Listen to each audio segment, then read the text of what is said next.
The palace maintains that it is business as usual for President Ferdinand R. Marcos Jr.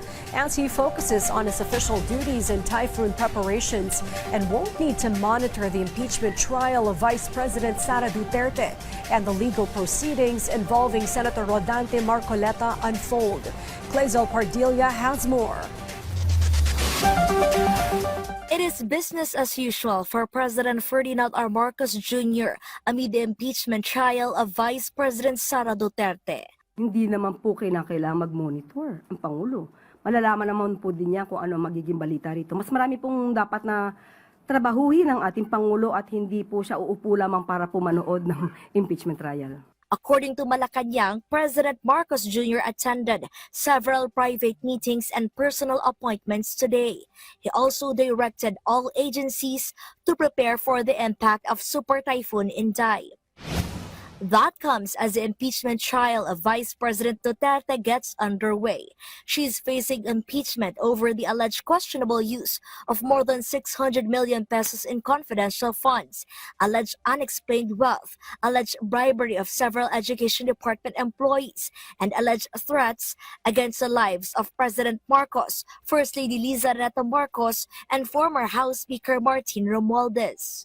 Kung may kinakailangan pong sagutin, ay dapat lamang pong sagutin. Kung kaya naman po na malinis ang mga pangalan, ay dapat lamang pong gawin. Mas maganda pong humarap sa nasabing trial para po siya na mismo ang sumagot ng mga akusasyon laban sa kanya.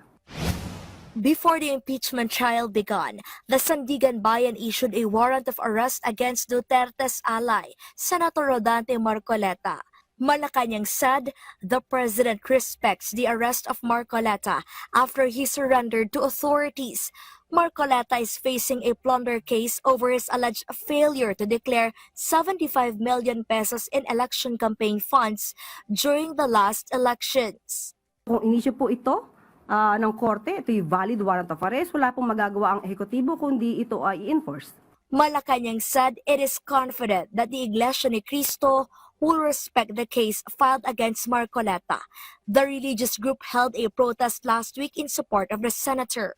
Alam po natin ang liderato ng INC ay gumagalang po kung ano ang sinasabi rin po ng korte, kung ano po ang sinasabi ng batas. So mananatili po tayo sa paniniwala na ang nangyayari po at ang pagpapatupad lamang ng batas ay igagalang din po ng liderato ng INC. Malacanang also urged former Representative Mike Defensor to face the case in court. Kami na lumalaban sa korupsyon ang nauna pang nakulong sa isang kasong walang batayan.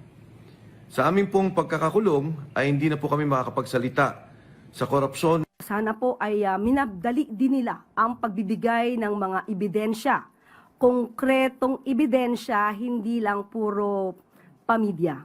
Sa korte na lamang po nila ito gawin at depensahan. Clazel Pardilla for the Nation.